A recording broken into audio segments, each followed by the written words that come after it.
ஐந்து கரத்தினை ஆணை முகத்தனை இந்தின் இளம்பிறை போலும் ஏற்றனை நந்தி மகந்தனை ஞான கொழுந்தினை புந்தியில் வைத்தடி போற்றுகின்றேனே. முதல் கடவுளான விநாயக பெருமானை வணங்கி சிவசக்தி டிவி நேயர்களுக்கு அன்பான வணக்கங்கள்.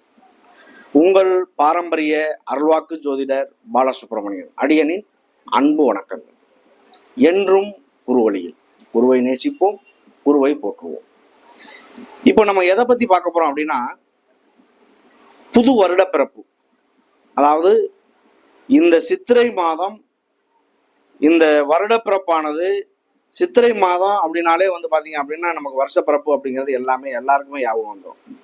இந்த வருட பிறப்புல தான் இந்த பஞ்சாங்கம் அப்படிங்கிறது புதுப்பிக்கப்படுது. அதுல இந்த பஞ்சாங்கமாகப்பட்டது அந்த புது வருட பிறப்பு என்னைக்கு பிறக்குது அப்படிங்கிறது நீங்க பாத்தீங்க அப்படின்னா, பங்குனி மாசம் 31 சனிக்கிழமை இரவு 8:10 அதாவது 13/4/2024 சனிக்கிழமை. இந்த விஷயம் 31 இப்ப நம்ம சொல்லியிருக்கோம். ஆனா சித்திரை மாதம் 1 அப்படின்னால்தான் அந்த வருட பிறப்பு நம்ம எப்பவும் நம்ம நினைக்கிறது. ஆனா முதல் நாளே பாத்தீங்க அப்படின்னா அந்த கிரகங்கள் எல்லாமே அமைப்புல மாறிடுது. அப்போ அந்த லக்கணம் விழுகிறது எல்லாமே பாத்தீங்க அப்படின்னா 8:10 முதல் நாளே இது பண்ணிடுது. சரி, இந்த கிரகத்தினுடைய இந்த வருடம் பிறக்கிறது பாத்தீங்க அப்படின்னா புலி வாகனத்துல பாலவ கரணத்துல. இந்த கிரகங்களுடைய அமைப்பு எங்கெங்க இருக்கு, அதாவது மேசம் முதல் மீனம் வரை இந்த கிரகங்களுடைய அமைப்பு இந்த புது வருடத்துக்கு எங்கெங்க இந்த கிரகங்கள் அமைஞ்சிருக்கு அப்படிங்கிறத கொஞ்சம் பார்ப்போம். சூரியன் குரு ரெண்டுமே பாத்தீங்க அப்படின்னா மேசத்துல. முதல்ல லக்கணம் விருச்சக லக்கணம். இந்த விருச்சக லக்கணம் அப்படி பாத்தீங்க அப்படின்னா செவ்வாயுடைய வீட்டுல பெரிய விஷயம். அது இல்லாம செவ்வாயும் சனியும் கும்பத்துல, புதன் சுக்கிரன் ராகு மீனத்துல, மேச வீட்டுல பாத்தீங்க அப்படின்னா சூரியன் குரு, சந்திரன் மிதுனத்துல இருக்காரு, கேது பகவான் பாத்தீங்க அப்படின்னா கன்னி வீட்டுல. அப்ப இந்த கிரகங்களுடைய அமைப்புல இந்த புது வருடமாகப்பட்டது பாத்தீங்க அப்படின்னா ஆதாயம் அப்படிங்கிறது பாத்தீங்க அப்படின்னா 47%, விரயம் 71%. அப்ப இந்த விரயம் எவ்வளவோ ஆதாயம் எவ்வளவோ அப்படின்னு கணக்கு பண்ணும்போது ஆதாயத்தை விட விரயம் அதிகமா இருக்கு. அப்ப இந்த வருடத்தினுடைய அமைப்பு அப்படித்தான் அமைப்பு. அப்போ இந்த மேசம் முதல் மீனம் வரை இந்த ஆதாயம் விரயங்கள் எப்படி இருக்கும், இந்த வருடத்தினுடைய அமைப்பு எப்படி இருக்கும் அப்படிங்கிற ஒரு விஷயத்த கொஞ்சம் நம்ம விரிவாகவே பார்த்துருவோம். அன்பார்ந்த கன்னிராசி அன்பர்களே, கன்னிராசி அப்படின்னாலே ஒரு கவர்ச்சிக்கு உரிய ராசின்னு சொல்லுவாங்க. கன்னிராசி அப்படின்னாலே ஒரு கவர்ச்சிக்கு உண்டான ஒரு விஷயம் அப்படிங்கிற மாதிரி ஒரு கணக்கு சொல்லுவாங்க. இந்த கன்னிராசி இது வரைக்கும் பாத்தீங்க அப்படின்னா கிட்டத்தட்ட ஒரு 2 வருஷமா ஒரு அடிமேல அடி வாங்கின ஒரு ராசியில கன்னிராசியும் ஒண்ணு. பெரிய லெவல்ல ஒரு வருமானங்களோ இல்ல ஒரு இதோ சந்திக்காம இருக்கக்கூடிய ஒரு ராசி அப்படின்னா இது கன்னிராசி தான். அதாவது குரு பகவான் பாத்தீங்க அப்படின்னா இந்த குரு பகவான் இருக்கட்டும், இந்த வருஷம் குரோதி வருஷம் பாத்தீங்க அப்படின்னா இந்த கன்னிராசிக்கு எப்படி இருக்கும் அப்படின்னு நம்ம பார்த்தோம் அப்படின்னா, இந்த வருஷ பலனாகப்பட்டது பெரிய கிரகங்கள், அதாவது சனி பகவான், ராகு கேது, குரு பகவான், இந்த கிரகங்கள் தான் நாள்பட, அதாவது வருஷ கணக்குல இருக்கக்கூடிய கிரகங்கள். அப்ப இதுகளை மையமா வச்சுதான் இந்த வருஷத்தினுடைய பலன் எப்படி இருக்கும் அப்படிங்கிறத நம்ம சொல்ல முடியும் இல்லையா. இந்த வருஷமாகப்பட்டது இந்த சித்திரை மாதம் பிறக்கும் பொழுது கன்னிராசிக்காக பாத்தீங்க அப்படின்னா உங்களுடைய 2க்கும் 9க்கும் உள்ள அதிபதி உங்களுக்கு நேரா 7ஆம் இடத்துல போய் உச்சம் பெறார். ஆனா கன்னிராசியினுடைய அதிபதி புதன் பகவான் அவர் உங்களுக்கு 7ஆம் இடத்துல போய் நீசம் பெறாரு. இந்த வருஷம் பிறக்கும் பொழுது உங்களுடைய ராசிநாதன் 7ஆம் இடத்துல போய் நீசம் பெறாரு. நீசம் பெறும் பொழுது உங்களுடைய கணவன் மனைவி யாராக இருந்தாலும் உங்களுக்குள்ள சண்டை சச்சரவுகள் வர்றதுக்கான வாய்ப்புகள் உண்டு இந்த கன்னிராசியை பொறுத்த அளவுக்கு. அதுல கொஞ்சம் கவனங்கள் கண்டிப்பாக தேவை. ஏன்னா புதன் வந்து பாத்தீங்க அப்படின்னா கிட்டத்தட்ட ஒரு 26 நாள் 27 நாள் ஒரு மாசம் தான் அதனுடைய இது. 25 26 நாள்ல கூட பயிற்சி ஆயிடுவார். அப்படிப்பட்ட கிரகம் வந்து பாத்தீங்க அப்படின்னா நீண்ட நாள் பயணம் செய்யக்கூடிய கிரகம். என்ன பலனை தருதோ, நல்லது கெட்டது எதுவா இருந்தாலும் அதை ஒரே மாசத்துல செய்யக்கூடிய தன்மை உண்டு இந்த புதன் பகவானுக்கும். அப்ப 7ஆம் இடத்துல போய் உங்களுக்கு வந்து அவர் நீசம் பெற்று 2க்கும் 9க்குள்ள அதிபதி உச்சம் பெறும் பொழுது நீச பங்க ராஜயோகம் அடைகிறார். நீச பங்க ராஜயோகத்தை அடைகிறார். அதுவும் இல்லாம உங்களுக்காக 8ஆம் இடத்துல வந்து உங்களுக்கு 12ஆம் வீட்டு அதிபதி 8ல போய் அவர் உச்சம் பெறுறார். அப்ப 4 8 12 வேலை செய்யும்.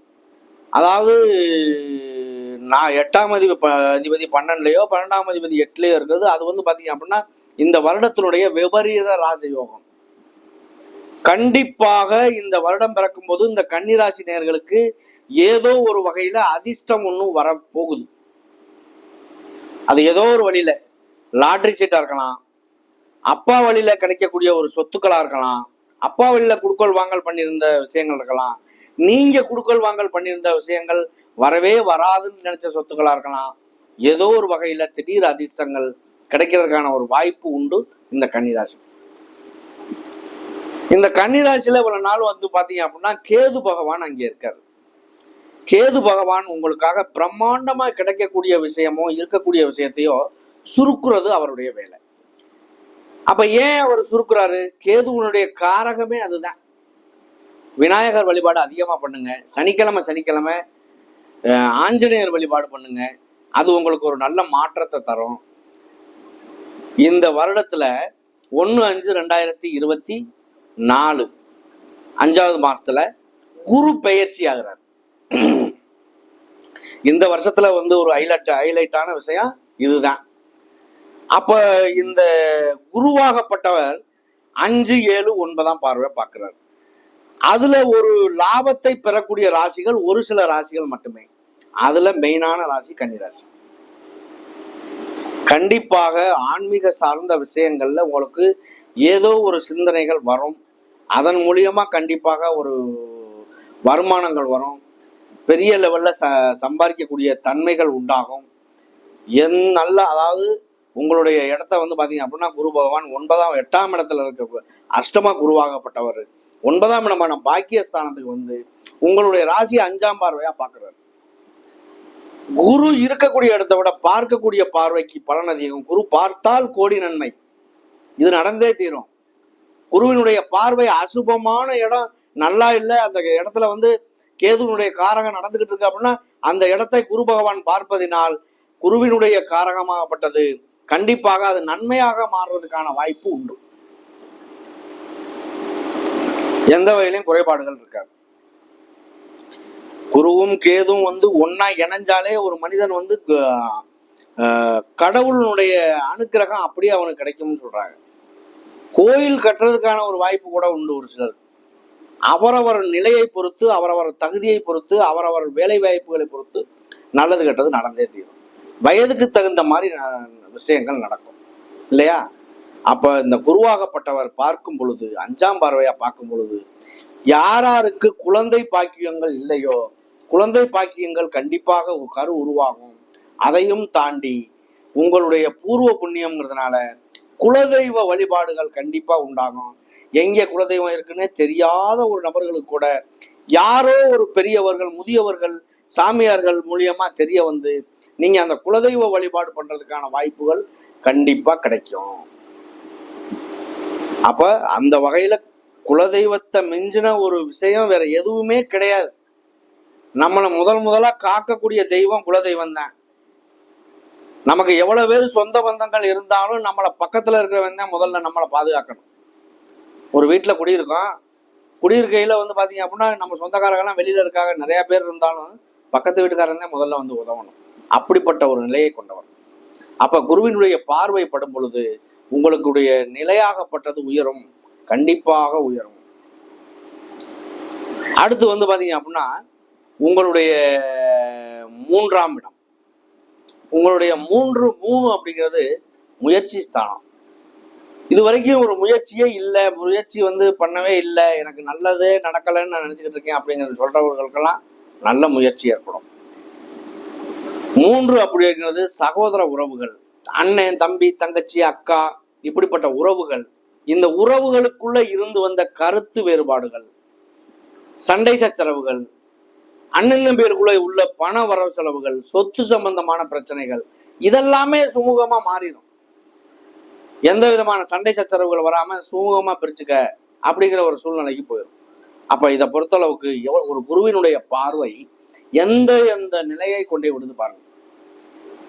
பார்க்கிற இடமெல்லாம் சுபமா மாறும். குருவினுடைய பார்வை பட்டாலே சுபந்தான், குரு பார்த்தாலே கோடி நன்மை, இதைத்தானே நம்ம சொல்றது. அப்ப இந்த ஒரு விஷயங்கள் எல்லாமே வந்து பாத்தீங்க அப்படின்னா ரொம்ப ரொம்ப ஒரு சகோதர உறவுகள்ல ஏற்பட வாய்ப்புகள் உண்டு. அதையும் தாண்டி உங்களுடைய 5ஆம் இடம், 5ஆம் இடத்தை 9ஆம் பார்வையா பார்க்கிறார். 9 அப்படிங்கிறது அப்பாவுடைய பூர்வ புண்ணிய ஸ்தானம், 5 அப்படிங்கிறது குலதெய்வ ஸ்தானம். உங்களுடைய பூர்வ புண்ணியத்துல கிடைக்கக்கூடிய சொத்து பத்துக்கள், வெளியூர், இதெல்லாம் விட 5 அப்படிங்கிறது காதல் திருமணங்கள்லாம் நடக்கக்கூடிய ஒரு இடம். யாராரு லவ் பண்ணிக்கிட்டு இருக்காங்களோ, யாராருக்கு திருமணம் நடக்காம இருக்கோ, அந்த மாதிரி உள்ள நபர்களுக்கு, இந்த கன்னிராசி நண்பர்களுக்கு கண்டிப்பாக காதல் திருமணங்கள் கைகூடும். கண்டிப்பாக எழுதி வச்சுக்கோங்க. இந்த வருஷத்துல வந்து பாத்தீங்க அப்படின்னா காதல் திருமணங்கள் கண்டிப்பாக அதிக பேர் திருமணம் பண்ணுவாங்க. திருமணம் பண்ணி கருத்து வேறுபாடுகள்ல ஒரு சிலர் பிரிஞ்சிடுறாங்க. பிரிஞ்ச ஒரு நபர்கள் கூட மறுமணத்துக்காக காத்துக்கிட்டு இருக்கக்கூடிய ஒரு நபர்கள் கூட கண்டிப்பாக மறுமணமும் நடக்கும். வெளியூர் வெளிப்பயணங்கள் செல்லக்கூடிய ஒரு நண்பர்கள் யாரா இருந்தாலும் வருமானத்துக்காக சம்பாதிக்கிறதுக்காக இந்த மாதிரி உள்ளவர்கள் எல்லாருக்குமே ஒரு கை கொடுக்கக்கூடிய ஒரு காலகட்டமாக மாறும். பயப்பட வேண்டிய அவசியம் இல்லை. அதையும் தாண்டி உங்களுக்காக வந்து பாத்தீங்க அப்படின்னா 8ல் சூரியன் உச்சமாகிறாரு, 12ஆம் வீட்டு அதிபதி, அது விபரீத ராஜயோகம். அது இல்லாம 7ல் வந்து ராகு சுக்கிரன் புதன் எல்லாமே இருக்கு. அது எல்லாமே 7ஆம் பார்வையா உங்களுடைய இடத்தையும் பார்க்கறதுனால நல்ல முன்னேற்றங்கள் உண்டு. நீங்க ராகு கேது இங்க இருக்கும்போது வந்து பாத்தீங்க அப்படின்னா அதிகப்படியாக கண்டிப்பாக காளி அந்த மாதிரி ஒரு தேவியை வணங்குறது, நல்ல உக்கிரமான தெய்வம், அந்த மாதிரி தெய்வங்களை வணங்குறது ரொம்ப ரொம்ப நல்லாவே இருக்கும். அந்த மாதிரி வணங்குறீங்க அப்படின்னா அது உங்களுக்கு ஒரு நல்ல முன்னேற்றத்தை தர்றதுக்கான வாய்ப்புகள் உண்டாகும். அதிகப்படியான பேர் காளகஸ்தி இந்த மாதிரி எல்லாம் போயிட்டு வர்றீங்க அப்படின்னா உங்களுக்கு அதுவே ஒரு ப்ளஸ் பாயிண்டாக நல்லா இருக்கும். இந்த மாதிரி சூழ்நிலைகள்லாம் இருக்கும்போது அந்த மாதிரி நிலைகளை பயன்படுத்துங்க. இந்த கன்னிராசியை பொறுத்த அளவுக்கு 3 நட்சத்திரங்கள் இருக்கு. பொதுவாகவே ஒரு நட்சத்திரத்துக்கு 4 பாதங்கள். ஒரு சில ராசிகள்ல ஒரு 2 பாதம் வரும், 3 பாதம் வரும், ஒரு பாதமும் வரும். இந்த மாதிரி உள்ள ராசிகளும் உண்டு. அப்ப ஒவ்வொரு பாதத்துக்குமே தனித்தனி தன்மை உண்டு.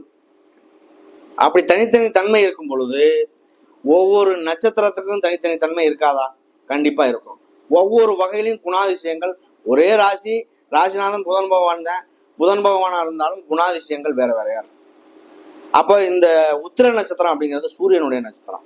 உங்களுக்கு 12ஆம் வீட்டு அதிபதி, அவர் 8ல் உச்சம் அடைகிறதுனால கவர்மெண்ட் சார்ந்த விஷயங்கள்ல கவர்மெண்ட் வேலை கிடைக்கிறது, கவர்மெண்ட்ல பதவி உயர்வு, சம்பள உயர்வு, ப்ரமோஷன் பெற்று நினைச்ச இடத்துக்கு ப்ரமோஷன் வாங்குறது, இந்த மாதிரி ஒரு விஷயங்கள் எல்லாமே கை கொடுக்கும், கண்டிப்பாக கை கொடுக்கும். அப்ப உங்களுக்கு இந்த உத்திர நட்சத்திரக்காரர்களுக்கு இந்த புது வருடமானது சித்திரை வருடமானது, சித்திரை வருட பிறப்பு தான் இந்த உலகத்துக்கே, இந்த நம்ம இந்தியாவுக்கே பாத்தீங்க அப்படின்னா இந்தியாவுக்கு உலகத்துக்கு எல்லாத்துக்குமே சொல்லலாம் கெஜெட் உலக ஜாதகம் தானே. அது உலக ஜாதகமாகப்பட்டது என்னென்ன நன்மைகளை தரும் என்னென்ன தீமைகளை தரும் அப்படிங்கிற ஒரு விஷயம்லாம் நம்ம விரிவா பார்ப்போம். இருந்தாலும் லக்கணம் பாத்தீங்க அப்படின்னா விருச்சக லக்கணம், ராசி மிதுன ராசி. இந்த மிதுன ராசிக்கும் கன்னி ராசிக்குமே ஒரு ராசிநாதன் புதன் பகவான் தான். இந்த புதன் பகவான் பாத்தீங்க அப்படின்னா ஒரு சில இதுல அவர் பாத்தீங்க அப்படின்னா வக்ரம் பெறுறாரு. நீசம் பெற்று வக்ரம் பெறுறது அவர் நீச பங்க ராஜயோகம்னு சொல்லலாம். அதுவே பெரிய விஷயம்தான். ஒரு சிலர் நமக்கு கமெண்ட் பண்ணியிருக்கீங்க, அதாவது பாத்தீங்க அப்படின்னா உங்களை தொடர்பு கொள்றது எப்படி, உங்களோட ஜாதகம் பார்க்கறது எப்படி, உங்கள்ட்ட நேர்ல பார்க்கலாமா, இதெல்லாம் சொல்லியிருக்கீங்க. நேர்ல வர வேண்டிய அவசியம் இல்லை. நம்மளுடைய ஸ்கிரீன்லயே பாத்தீங்க அப்படின்னா அந்த நம்பர் வந்துடும். அந்த நம்பரை நீங்கள் தொடர்பு கொண்டீங்கன்னா உங்களுடைய ஜாதகம் பார்க்குறதா இருக்கட்டும், ஜாதகம் எழுதுறதா இருக்கட்டும், எல்லா வகையிலையுமே உங்களுடைய சந்தேகங்களை நிவர்த்தி பண்ணுறதா இருக்கட்டும், எல்லாத்துக்குமே அதில் தொடர்பு கொள்ளுங்க. அது இல்லாமல் வந்து பார்த்தீங்க அப்படின்னா உங்களுடைய ஜாதகம் எழுதுறதா இருந்தாலுமே தொடர்பு கொள்ளலாம். சரி, இந்த உத்திர நட்சத்திரம் வந்து 3 பாதங்கள் வந்து இந்த கன்னிராசியில், கன்னிராசி அன்பர்களுக்கு இந்த 3 பாதங்களுமே அருமையான ஒரு காலகட்டம். அடுத்து வந்து ஹஸ்த நட்சத்திரம். ஹஸ்தம் என்பது வந்து சந்திரனுடைய நட்சத்திரம். சந்திரன் பகவான் வந்து உங்களுடைய 10ஆம் இடமான தொழில் ஸ்தானத்துல இந்த கிரகம் வருஷம் பிறக்கும் பொழுது அங்கே இருக்கார். எங்க? மிதுனத்துல இருக்கார். மிதுனம் அப்படிங்கிறது வந்து பாத்தீங்க அப்படின்னா இந்த கன்னிராசியில வந்து ஹஸ்த நட்சத்திரம் சுயசாரம், அவருடைய சந்திரனுடைய நட்சத்திரம் அப்படிங்கிறதுனால இந்த ஹஸ்த நட்சத்திரக்காரர்களுக்கு மிக மிக ஒரு நல்ல ஒரு காலகட்டமா மாறும். இது வரைக்கும் வந்து பாத்தீங்க அப்படின்னா இந்த சந்திரன் வந்து இந்த கேதுவோட சேர்ந்து இணையும் பொழுது 2 நாள் 3 நாள் 2 நாள் அவர் வர்றாரு அப்படின்னா உங்களுடைய மனநிலையே வந்து பாத்தீங்க அப்படின்னா குழப்படி உண்டாகி போகும். ஒரு மனம் ஒரு நிலையில இருக்கிறதுக்கான வாய்ப்பு இல்லை. இன்னைக்கு ஒரு பேச்சு, நாளைக்கு ஒரு பேச்சு பேசுவீங்க. ஒரு நிரந்தரமான ஒரு முடிவு எடுக்கிறதுக்கான ஒரு வாய்ப்பு கிடைக்காது. இப்படியெல்லாம் இந்த காலகட்டங்கள் இருந்ததை குருவினுடைய பார்வை பட்ட பின்னால் உங்களுடைய வாழ்க்கையில தெளிவான சிந்தனை பிறக்கும். நல்ல முன்னேற்றம் உண்டாகும், தொழில்ல முன்னேற்றங்கள் உண்டாகும். இந்த மாதிரியெல்லாம் இருக்கிறதுனால ஹஸ்த நட்சத்திரக்காரர்களுக்குமே அது ஒரு பொன்னான காலகட்டம் தான் இது சொல்லலாம், தாராளமா சொல்லலாம். இந்த வருஷம் பூராமே வந்து ஒரு வருஷத்துக்கு குரு பகவானுடைய பார்வை இருப்பதனால் வருஷமே ரொம்ப சுமூகமாகவே இருக்கும், பயப்பட வேண்டிய அவசியம் இல்லை. அடுத்து வந்து பார்த்தீங்க அப்படின்னா சித்திரை நட்சத்திரம். சித்திரை என்பது செவ்வாயுடைய நட்சத்திரம். செவ்வாய் பகவான் உங்களுக்காக வந்து பார்த்தீங்க அப்படின்னா 6ஆம் இடத்துல போய் இருக்காரு. அவர் வந்து உங்களுக்கு 3க்கும் 8க்கும் உள்ள அதிபதி. 8ஆம் வீட்டு அதிபதி 6ல போய் இருக்கிறதுங்கிறதுமே விபரீத ராஜயோகம் தான். அதுவும் ரொம்ப ரொம்ப பெரிய விஷயம். அப்ப இதை பொறுத்தளவுக்கு உங்களுக்கு இந்த 6ல இருக்கக்கூடிய சனி பகவானும் சரி, செவ்வாய் பகவானும் சரி, நல்ல மாற்றத்தை தர்றதுக்கான வாய்ப்புகள் உண்டு. பயப்பட வேண்டிய அவசியம் இல்லை. இந்த சித்திரை நட்சத்திரக்காரர்கள், சித்திரை என்றால் சித்திரை நட்சத்திரம் செவ்வாயுடைய நட்சத்திரம். செவ்வாயுடைய நட்சத்திரம்ங்கிறது வந்து பார்த்தீங்க அப்படின்னா சொத்து சுகங்கள், அதிகப்படியான நில சம்பந்தமானது, இந்த மாதிரி விஷயங்கள் கூட உங்களுக்கு கிடைக்கிறதுக்கான ஒரு வாய்ப்புகள் உண்டாகும். பயப்பட வேண்டிய அவசியமே இல்லை.